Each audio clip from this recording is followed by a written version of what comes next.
Naalala ni Lasho ang paglalarawan ni Gang Yuando at inisip ang iba't ibang damdamin noong siya ay nagkulong, at walang pakialam na tumawa. Ang pinakamatanda sa mga ordinaryong tao ay nabubuhay lamang ng halos 100 taon, marahil ang mga cultivator ay isa lamang uri ng ordinaryong tao. Sinulyapan ni Gang Yuando si Lasho, ang kanyang tingin ay dumaan sa puting buhok ng isa, Brother G, sariwang paliwanag iyan. Nagbago si Brother G, malaki ang pinagbago. Tumango si Lasho, walang katiyakang sinabi ang tatlong salita, ikaw rin. Hindi nararapat sabihin sa kanyang harapan na siya ay mula sa ibang mundo, isang napaka-espesyal, napakalayong mundo. Sila ay matandang magkaribal, sa ilang paraan, mas nauunawaan ng matandang magkaribal ang isa't isa kaysa sa mga kaibigan. Naalala ni Lasho ang mga alaala sa kanyang isip, ang Gang Yuando sa mga alaala na iyon ay hindi rin mabuting tao. Hindi maaaring maghati ng isang bundok ang dalawang tigre. Si Gang Yuando ay likas na mapanlinlang, matiisin, at tuso, kayang gumugol ng isang siglo sa Sword City. Tinitiis ang hindi kayang tiisin ng ordinaryong tao, paano siya mabubuhay sa ilalim ng bubong ng iba. Marahil totoo na ang mga salita ng isang taong mamamatay na ay mabuti. Ang Gang Yuando na ito ay tila walang bahid ng kanyang nakaraan. Pagkatapos ng 3 round ng inuman, papalubog na ang araw. Sinulyapan ni Gang Yuando sina Leng Luo, Panlit Ian, at Hua Wudao, at nagtanong, sino itong dalawang ito na nakipagtalakayan sa akin tungkol sa mga espada? Nang marinig ang kanyang tanong, muling sinabi ni Leng Luo ang kanyang pangalan. Marahil ay naramdaman niyang medyo kakaiba ang kondisyon ni Gang Yuando, parang isang taong may dimensya, na may napakaikling memorya. Tatawagan na sana ni Panlit Ian ang kanyang sarili na, matandang pulubi, ngunit pagkatapos pag-isipan ito, sa huli ay ibinigay niya ang kanyang tunay na pangalan, Panlit Ian. Tila medyo nagulat si Gang Yuando nang marinig niya ang pangalan ni Panlit Ian, ang #1 expert ng Clarity Sect. Naaalala kita, pagkatapos ng pagkamatay ng dating pinuno ng Clarity Sect, nakipaglaban ka sa 8 elder. Sinasabing malubha kang nasugatan at iniligtas ng 4th Prince, pagkatapos ay tumakas ka sa hangganan, tama. Bumaling ang lahat kay Panlit Ian, ito ba ang dahilan kung bakit umalis si Panlit Ian sa Clarity Sect? Iwinasiwas ni Panlit Ian ang kanyang kamay nang walang pakialam, nakaraan na iyon, hindi na mahalagang banggitin. Tila nagkaroon ng panandaliang sigla si Gang Yuando, bahagyang tumuwid habang nagsasalita. Talagang mahusay ang mga kasanayan ni Brother G, kahit na ang mga matatandang tulad ni Leng Luo at Panlit Ian ay nasa ilalim ng iyong kontrol, kahanga-hanga, tunay na kahanga-hanga. Pagkatapos sabihin ito, umubo muli siya. Gayunpaman, sa pagkakataong ito, hindi siya umubo ng dugo, ngunit muling pumuti ang kanyang buhok, sa pagkakataong ito ay tuluyang tumanda. Ang pagsunog ng Essence Blood ay nangangahulugang maagang pag-ubos ng life force, pagkuha ng panandaliang pagtaas sa cultivation sa pamamagitan ng matinding pamamaraan. Kahit na magsagawa ng emergency healing, hindi na ito mababawi. Bukod dito, ang nakakagimbal na hakbang ni Gang Yuando kanina. Tumapat ang tingin ni Gang Yuando kay Lasho, na nagtataglay pa rin ng nakamamatay na intensyon, ngunit malapit na ang oras. Orihinal na binalak ni Lasho na bigyan si Gang Yuando ng pagkakataong manatili sa Evil Sky Pavilion, ngunit pagkatapos marinig ang kanyang mga pananaw mula sa Sword Tomb, ang pagkakataong iyon ay hindi na magagamit. Sinulyapan ni Lasho ang kalapit na kabaong, hindi ka bababalik sa kabaong. Umiling si Gang Yuando, hindi. Bigla kong naalala ang isang uri ng pangkukulam, kung may gustong kumontrol sa akin, hindi ako mapapakali. Pagkatapos niyang magsalita, humihip ang isang malakas na hangin, at nagkaroon ng kapansin-pansing pagbabago sa kanyang protection na chi. Nagsimulang magkawatak-watak ang mga paa ni Gang Yuando na parang buhangin, unti-unting nawawala. Inabutan siya ni Lasho ng isang tasa, mabuting alak, uminom ka pa. Tinanggap ni Gang Yuando ang tasa, ang kanyang paos na boses ay unti-unting nawawala, nagiging masigla, bata, at kahit medyo mapaglaro. Ginamit niya ang kanyang Energy Center at Energy C upang harangan ang Scrum-World's great supernatural powers, ngunit sa huli ay hindi nakayanan ng selyadong Energy C. Sige, pagkatapos ng isang Tasa ng alak, ang buo niyang kanang binti ay naglaho, naging buhangin at tinangay ng hangin, kasunod ang kanyang kabilang binti. Ibinaba ni Gang Yuando ang kanyang tasa ng alak habang lumalakas ang hangin at nagsimulang unti-unting mawala ang kanyang mga braso. Malapit na, may huling mga salita ba? Umiling si Lasho bilang tugon. Ano ang masasabi niya? Tutal, siya ay mula sa ibang mundo, at ang kanyang relasyon kay Gang Yuando ay limitado sa pagkakakilala sa kanyang mga alaala. Inisip niya ang lahat ng kanyang mga karanasan mula nang siya ay lumipat. Inaalala ang mga pagsisikap na mabuhay laban sa 10 sikat na sekta. Biglang sumulpot sa kanyang isip ang isang tula, na tila perpektong nagpapahayag ng kanyang masalimuot na emosyon sa sandaling iyon. Uminom pa tayo ng isa, lagpas sa Yangguan Pass, wala nang matandang kaibigan. Isang banayad na alon ng enerhiya ang kumalat, at ang katawan ni Gang Yuando, tulad ng buhangin, ay tinangay ng malakas na hangin. Nang ang kanyang ulo na lamang ang natitira, nagtanong siya ng huling tanong, nasaan ang Yangguan?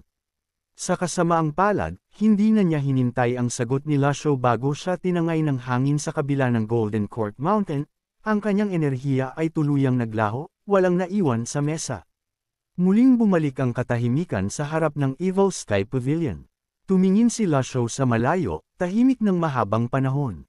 Tutal, isa lamang siyang pangunahing kaaway.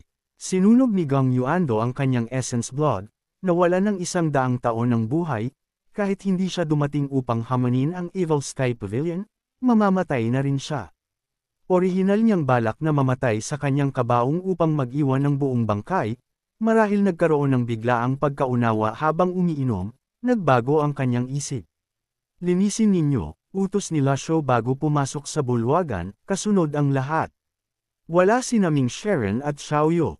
Tanong ni Lasho. Nang marinig ni Duan Masheng ang tanong ng kanyang master, yumuko siya at sumagot, Master, noong kayo ay nagkulong, nagpadala ng sulat ang Old Fourth. Sinabi niyang nasa Divine Capital siya, at susunduan si Sister Xiaoyu upang bumalik ng sama-sama sa Evil Sky Pavilion, nangangailangan ng ilang oras. Tumango si Lasho, hayaan na sila. Pagkatapos ay tumingin siya sa 3 elder, nakikita ang kanilang puting buhok at matandang hitsura, bahagya siyang nahiya. Ang Evil Sky Pavilion ay naging isang Elders Pavilion, tanging si CIU Honor ang masigla at maningning. Pagkatapos, muling napaisip si Lasho, inaalala ang eksena ng pagtangay kay Gang Yuando ng hangin. Hindi siya nag-aalala dahil sa reversal card, ngunit paano na sila? Habang siya ay nagmumuni-muni, Old Senior, winasak ng Underworld Sect ang Orthodox Sect, hindi alam ang kinaroroonan ni Zhang Yuanshan. Ang mga aksyon ng Underworld Sect ay nakakuha ng atensyon ng maharlikang pamilya. Nagkataon, magulo ang anyang at upper crime, kaya hindi maasikaso ng maharlikang pamilya ang Underworld Sect. Ligtas ang iyong ika-4 at ika-5 disipulo sa Divine Capital, babantayan ko sila para sa iyo. Isa pang balita, patay na ang 5 rats, pinatay ng iyong ika-6 na disipulo, si Ye Changsen. Pagkatapos basahin, bumalot ang katahimikan sa buong bulwagan, bumantong hininga ang lahat. Inaasahan na nila ito, ngunit hindi inaasahan na si Ye Changsen, sa ganitong sitwasyon, ay may isip pa rin ang Evil Sky Pavilion. Nang umalis si Ye Changsen sa Evil Sky Pavilion, bahagi pa lamang ng kanyang cultivation ang nakabawi, at kainahinala kung makakaligtas siya. Paano niya nagawang ibalik ang kanyang cultivation ng mabilis sa loob ng maikling panahon? Nangyari ang insidente sa 5 rats noong ikaw ay nagkulong, hindi ako nang ahas na gambalain ka, Master, maingat na sabi ni Duan Masheng. Walang pakialam na sumagot si Lasho. Ayos lang. Pagkatapos, nagsalita si Hua Wudao, si Ye Changsen ay orihinal na disipulo ng Evil Sky Pavilion. Bagamat pinalayas siya sa sekta, maituturing na bumalik na siya sa tamang landas. Bumantong hininga si Leng Luo, kasalanan ni Leng ang lahat dahil sa pagiging pabaya noon at nahulog sa mga trick ni Molly. Nagtinginan sa kanya ang lahat, nagulat na ang dating number 1 sa blacklist ay magmumuni-muni sa kanyang sarili, na bihirang mangyari. Gayunpaman, hindi maaaring isisi kay Leng Luo ang buong sisi.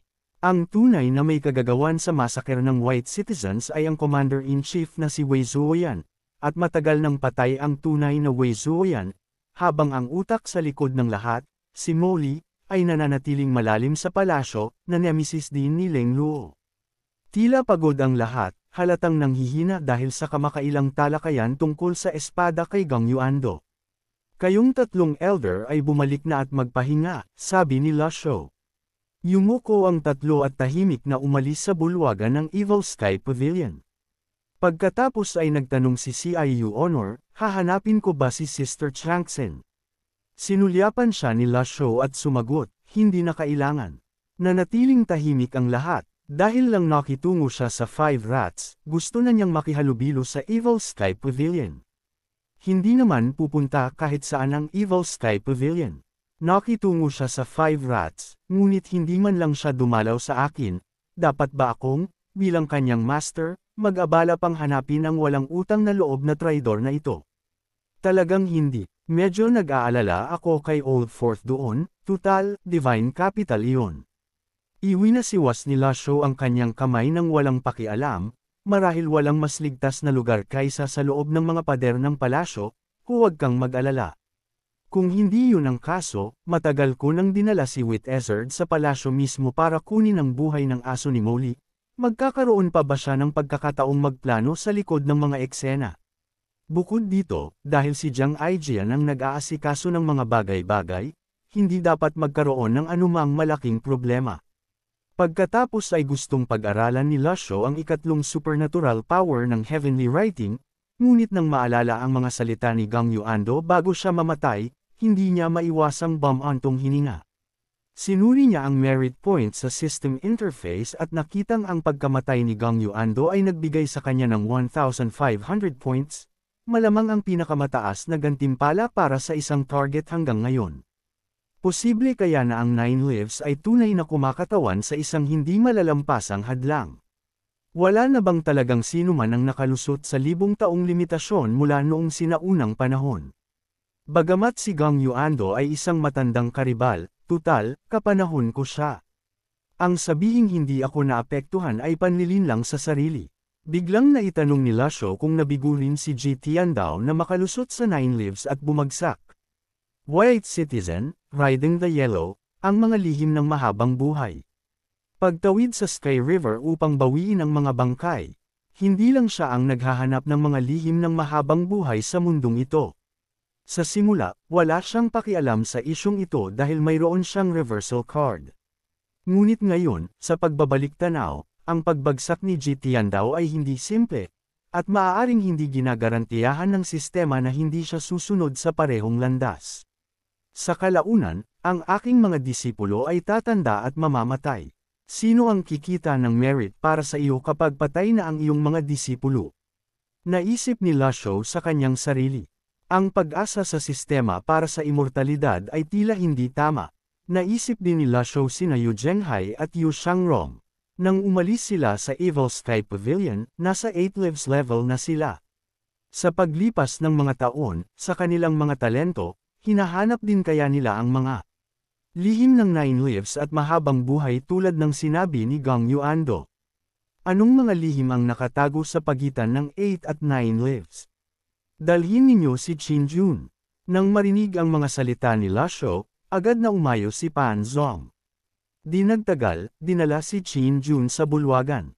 Tumingin si La Shou sa kanya at nagtanong, anong mga kasalanan ang iyong itinulong kay Yu Zhenghai? Nag-aalalang hinimok ni CIU Honor. Sa simula ay hindi natakot si Qin Jun, ngunit ang imposing manner ni CIU Honor ang nakagulat sa kanya. Matandang Ginoo, ako po ay inapi. Wala po talaga akong ginawang masama para kay Sect Leader Yu. 3 beses po siyang bumisita sa aking tirahan, bawat isa ay para lamang libutin ang Divine Capital. Sa mga nakaraang pagtutulungan, nagpasa lamang po ako ng ilang mensahe para sa kanya. Ngunit lahat ng mga mensahe ay sadyang umiwas sa pagkasangkot sa Evil Sky Pavilion. Pakiusap, tingnan ninyo ang katotohanan, matandang Ginoo.